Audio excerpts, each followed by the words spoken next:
FIFA world cup 2026 omega পরিবারের পক্ষ থেকে আমরা প্রতিনিয়ত প্রতিটি ম্যাচকে আরো বেশি উত্তেজনাকর করার জন্য এবং গ্রহণযোগ্য করার জন্য ওমেগা পরিবারে কিংবা ওমেগা একাডেমিক অ্যাডমিশন কেয়ারের ফেসবুক পেজে চলতেছে অলরেডি প্রেডিকশন, এবং প্রতিদিন যারা প্রেডিকশনে জয়ী হচ্ছেন তারা কিন্তু নিজস্বভাবে আমরা যেই পুরস্কারটা দিচ্ছি সবাইকে বিকাশে কিংবা জার্সি অলরেডি আমরা দিচ্ছি, এবং আমাদের প্রতিনিয়ত প্রতিটি খেলার মধ্যেই যে প্রেডিকশনে জয়ী হয় আমরা লটারির মাধ্যমে বিজয়ীকে নির্ধারণ করি। So my dear students and my dear audience, omega পরিবারের পক্ষ থেকে সবাইকে জানাচ্ছি আন্তরিক শুভেচ্ছা এবং অভিনন্দন। কালকে আর্জেন্টিনা বনাম সুইজারল্যান্ডের যে গ্রুপ 18 এর যে ম্যাচটি অনুষ্ঠিত হলো, সেই ম্যাচে কিছু উত্তেজনাকর পরিস্থিতি এবং কিছু গ্রহণযোগ্য কিছু অগ্রহণযোগ্য এবং পুরো খেলার ভাইব কিংবা পুরো খেলার সামারি নিয়ে এবং দৃশ্যপট নিয়ে আপনাদের সামনে অ্যানালাইসিস কিংবা বিশ্লেষণ করার জন্য উপস্থিত আছেন আমাদের সকলের প্রিয় নাসিমুল স্যার, বাংলা ঘরের অর্থাৎ সোজা বাংলার প্রতিষ্ঠাতা, এবং ওমেগাতে স্যার কর্মরত কিংবা নিয়োজিত আছেন মেন্টর হিসেবে বাংলা ও বিজিএস এর। তো আমরা আজকে স্যারকে পেয়ে অত্যন্ত আনন্দিত, যেহেতু গতকালকে আজকে সকালে ম্যাচটি অনুষ্ঠিত হয়েছে সুইজারল্যান্ড বনাম আর্জেন্টিনা। তো আজকের এই ম্যাচের পুরো ওভারভিউটা নিয়ে যদি স্যার 1-2 মিনিটে কিছু বলতেন। ওভারভিউর ব্যাপারটা হচ্ছে আর একটা বলবো যে লাকি স্কোর বলবো না আর্জেন্টিনার জন্য। আর্জেন্টিনার আসলে কোনো ম্যাচের কোনো একটা পরিস্থিতিতে আমার কাছে মনে হয়নি যে আর্জেন্টিনা হারতে পারে, বাট খুবই ডিসঅ্যাপয়েন্টিং একটা ম্যাচ ছিল যারা আমরা আর্জেন্টিনার সমর্থক তাদের জন্য।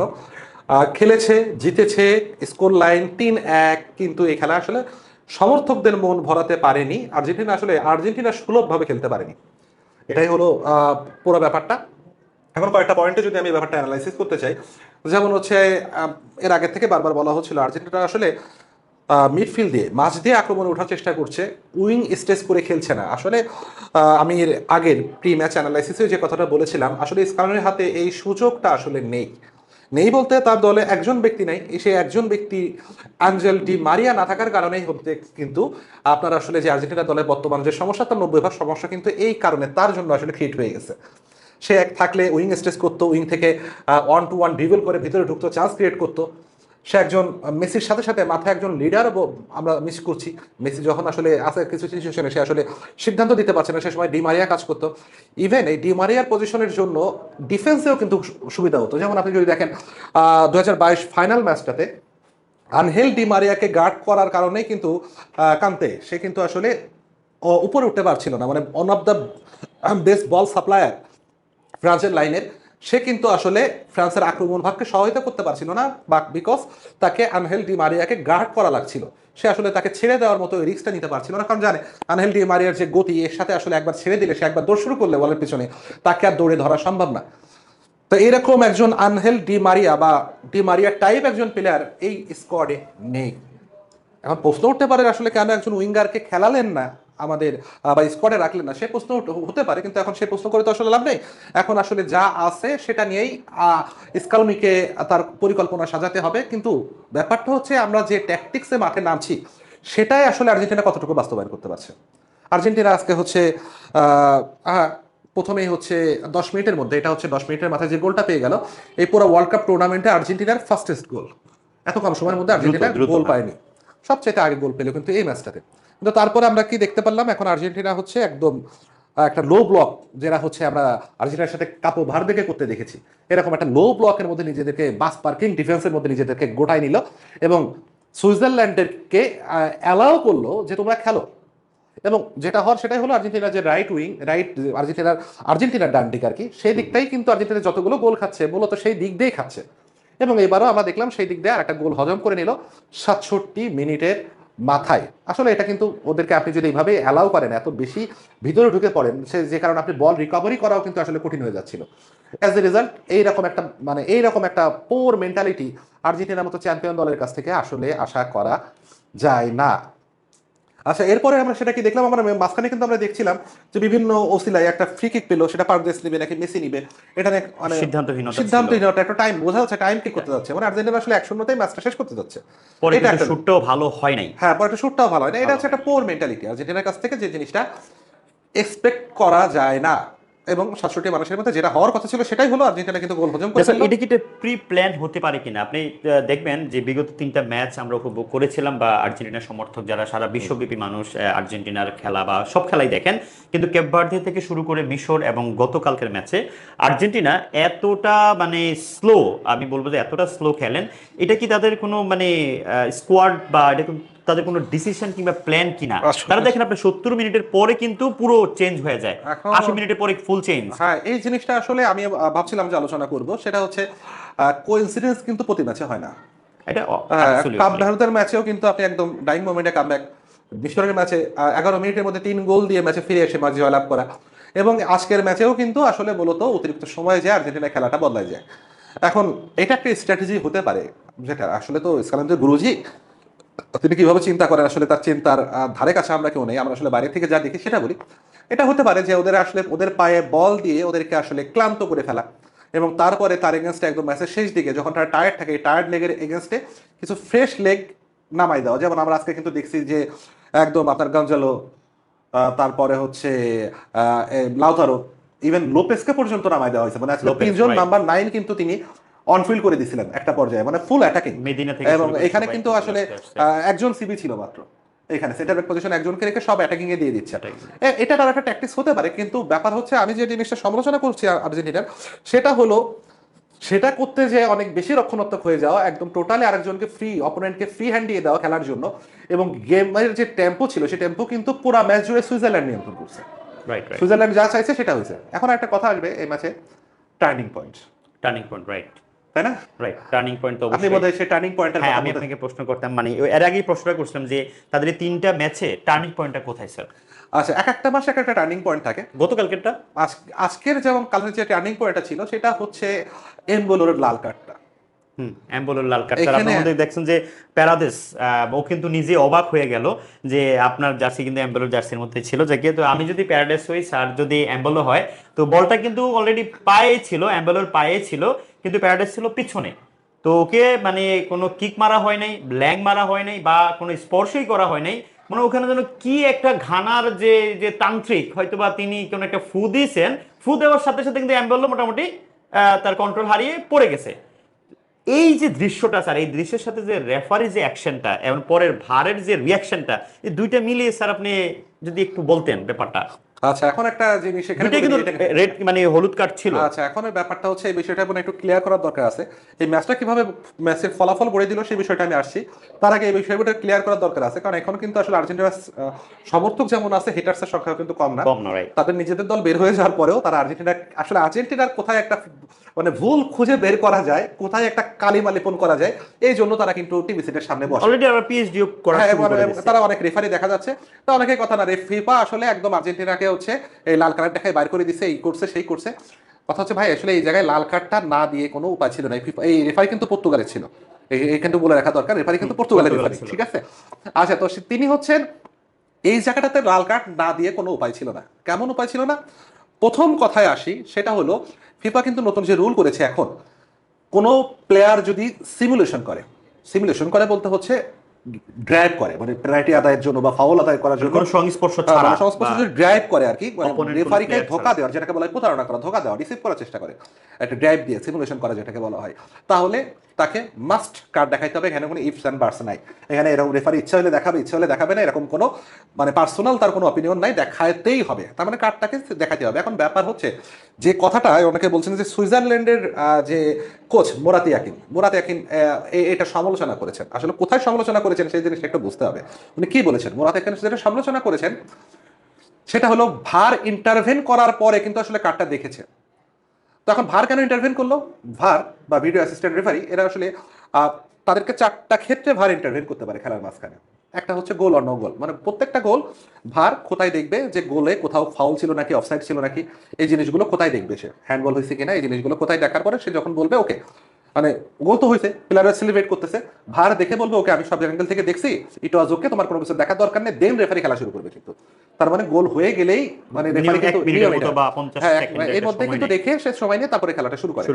এরপর একটা পেনাল্টি আর নো পেনাল্টি, মানে পেনাল্টি হয়েছে বা পেনাল্টি হয় না এরকম কোনো সিচুয়েশন থাকলে ভার ইন্টারভিউ বা করতে পারে। ফাউল হয়েছে কিনা হ্যাঁ মানে পেনাল্টির মধ্যে, Penalty, নরমাল ফাউল না, পেনাল্টির মধ্যে যদি পেনাল্টি, হয়ে আচ্ছা থাকে আচ্ছা, সেখানে ইন্টারভিউ করতে পারে যে এখানে আসলে এটা পসিবল পেনাল্টি ছিল, তুমি একটা চেক করে দেখো, অথবা তুমি যে পেনাল্টিটা দিয়েছো আসলে মেবি এটা পেনাল্টি না, তুমি এটা চেক করে দেখো, এখানে ভার ইন্টারভিউ করতে পারে। রাইট।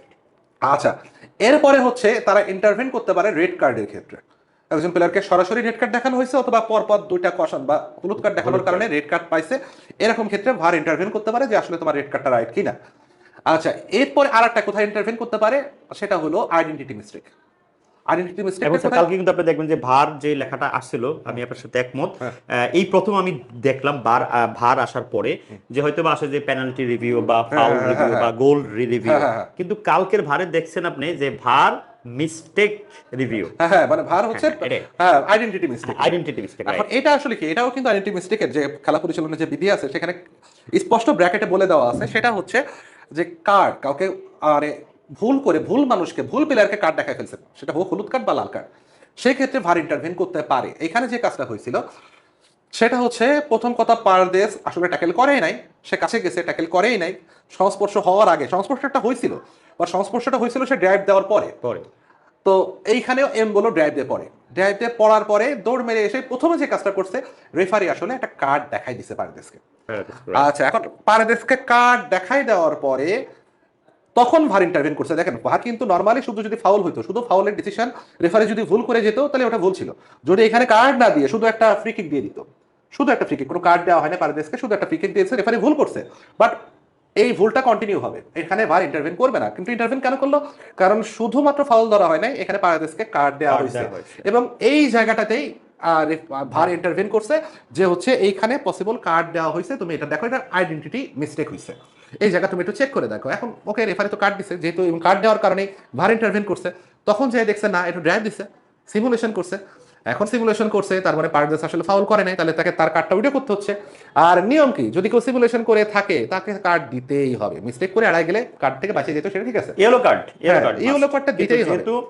আর এম বলো কিন্তু তার একটু আগে আরেকটা ইয়েলো কার্ড হজম করেছে এই পারদেশকে ট্যাকেল করে, রাইট। তো এই এম বোলোর একটু সতর্ক থাকা উচিত ছিল, যেহেতু সে অলরেডি একটা ইয়েলো কার্ড পেয়েছে সে, এবং তারপরে তাকে ইয়েলো কার্ড দিতেই হয়েছে এবং সে রেড কার্ড পেয়ে বের হয়ে গেছে। এখন মোরাতে ইয়াকিন যে সুইজারল্যান্ডের কোচ, তিনি যে জিনিসটা বলছেন যে ওই সময় পারদেশকে আসলে ইয়েলো কার্ডটা দেওয়ার দরকার ছিল কি, উনি কিন্তু বলেন না এম বোলোকে কেন রেড কার্ড দেওয়া হলো, উনি বলছিলেন যে এটা তো আসলে ফাউলই হয় না, উনি ফাউল না ধরতেন অথবা হতে পারদেশকে কার্ডটা না দিতেন, নো কার্ড হইতো, নো কার্ড হলে ভার ইন্টারভেন করতে পারতো না, আর এম বলো আসলে রেড কার্ড পাইতো না। এই রেড কার্ড পাওয়ার পরে আসলে সুইজারল্যান্ড একটু অনেকটাই দুর্বল হয়ে গেছে, মানে 10 জনের দলে পরিণত হয়ে গেল। 11 জনের বিরুদ্ধে আপনি 10 জনের যখন খেলবেন তখন আসলে আপনাকে আসলে তখন তারা চিন্তা করছে আমরা খেলাটাকে, ভালো প্লেয়ার স্যার অবশ্যই তাদের একমাত্র স্ট্রাইকার, তাদের মেইন স্ট্রাইকার যিনি ছিলেন ক্লাবেও খেলে মামজাম্বি, এই মামজাম্বি কিন্তু অলরেডি ইনজুর্ড ছিল, সে খেলে নাই, তাহলে একমাত্র স্ট্রাইকার ছিল সে, সেকেন্ড স্ট্রাইকারই ফার্স্ট স্ট্রাইকার রোল প্লে করতেছিল। পরে তারা চিন্তা করছে আমরা এখন আসলে ডিফেন্স করে একদম লো ব্লক ডিফেন্স করে খেলাটাকে টাই ব্রেকারের দিকে নিয়ে যেতে হবে, এটাই তাদের প্ল্যান ছিল, এবং যে কারণে তারা আসলে ডিফেন্স করছে। এবং সেই সময় স্কালোনিও আসলে চড়া হওয়ার সুযোগ পাইছেন, তার ডিফেন্ডারকে উঠায়ে অ্যাটাকিং প্লেয়ারদেরকে তিনি নামাই দিয়েছেন এবং সেটা রেজাল্ট আমরা দেখতে পাচ্ছি যে হচ্ছে প্রথমে 12 মিনিটের মাথায় একটা গোল করলো, এবং যে গোলটা হলো এটা আমি কি বলবো, এটা হচ্ছে টুর্নামেন্টের one of the best and beautiful goal যেটাকে আমরা বলবো, আলভারেজের যে গোলটা, মোটামুটি 25 গজ দূরের থেকে যে স্পিডে বলটাকে মেরেছিলেন ওটা ছিল 115 কিলোমিটার পার স্পিডে ইনিশিয়াল স্পিড ছিল, এবং সেখানে একদম একটা কার্ভ হয়ে ঠিক গোলবারের কর্নার, যেটা সবচেয়ে সুইটেবল জায়গা, এর চাইতে ভালো কোনো কিক হতে পারে না। এখানে আসলে দুইজন গোলকিপার একসাথে থাকলেও এই শটটা আটকানো সম্ভব ছিল না, পুরোটা ছিল আপনার ত্রিকোণমিতিক একটা শট। হ্যাঁ একদম ট্রায়াগোনোমেট্রিক মান দিয়ে একদম ট্রায়াগোনোমেট্রিক একটা শট করেছিল। এবং এই গোলটার ফলে কি হলো, এই গোলটা আসলে সুইজারল্যান্ডের কাছে আসলে অল আউট অ্যাটাকে যেতে বাধ্য করলো, তখন আসলে তাদের মরণ কাপড় দেওয়া ছাড়া আর কোনো গতি নেই, তারা আক্রমণে উঠলো। এবং এরপরে কি হলো, ফলাফলে হলো কি একটা আর্জেন্টিনার কাউন্টার অ্যাটাক পেলো, খুব কুইক কাউন্টার, এবং দেখা গেল একজন ডিফেন্ডারের 3-1 হয়ে গেছিল, একজন ডিফেন্ডারের এগেইনস্টে 3 জন। প্রথমে হচ্ছে আলমাদা শটটা নেয়, আলমাদা শটটা গোলকিপার ঠেকাই দেয়, বাট ফিরতি বলে লাউতারো ছিল, এই সাইডে মেসিও ছিল, লাউতারো শটটা নিয়ে একদম খুব অনায়াসে একটা টোকা দিয়ে জালে জড়াই দিল গোলটা।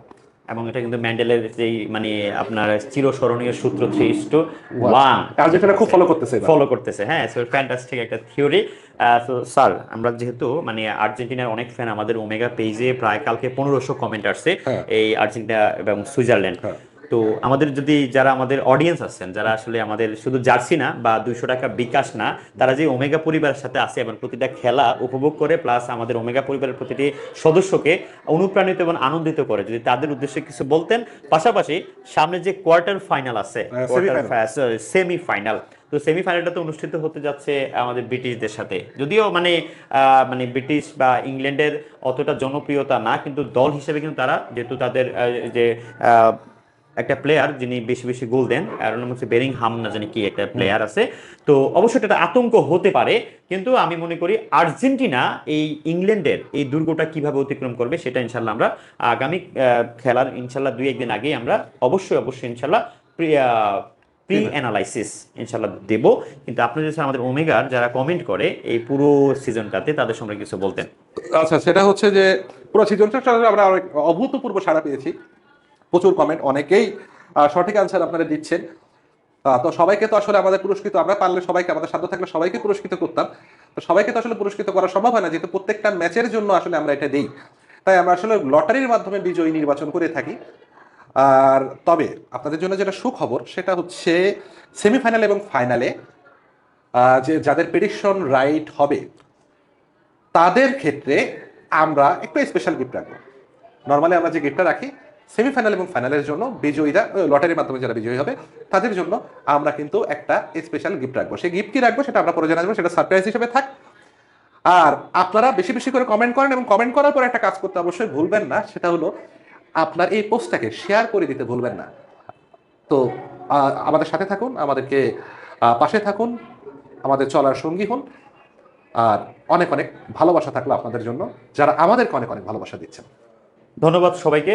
ফিফা ওয়ার্ল্ড কাপ 2026-এর অনুষ্ঠিতব্য যে খেলাগুলো হচ্ছে, আমরা প্রতিবারেই আমরা প্রত্যেকটা খেলায় আপনাদের জন্য প্রেডিকশন রাখি, এবং আমাদের অ্যাডমিন থেকে শুরু করে জুবায়ের এবং সাব্বির কিংবা তপু ভাই, জিসান অক্লান্ত পরিশ্রম করতেছেন, প্লাস হলো আমাদের প্রিয় নাসিমুল স্যার। তো আপনাদের সামনে ইনশাআল্লাহ আমরা থাকবো, আর আপনারা আমাদের ওমেগা পরিবারের সাথে আছেন শুভাকাঙ্ক্ষী হিসেবে কিংবা আমাদের পথ প্রদর্শক হিসেবে আপনারা আছেন ইনশাআল্লাহ। কেউ ভুলের ঊর্ধ্বে নয়, যদিও আমাদের কয়েকটা প্রেডিকশন একটু লেট হচ্ছে, আমরা ইনশাআল্লাহ আজ কালকের মধ্যে সবগুলো প্রেডিকশনের রেজাল্ট ইনশাআল্লাহ আপনাদেরকে দিয়ে দেবো, এবং আপনাদের জন্য যে পুরস্কার সেটা সঠিক সময় আপনাদের ঠিকানায় চলে যাবে ইনশাআল্লাহ। ভালো থাকবেন, ভালো রাখবেন, ওমেগার পাশেই থাকবেন।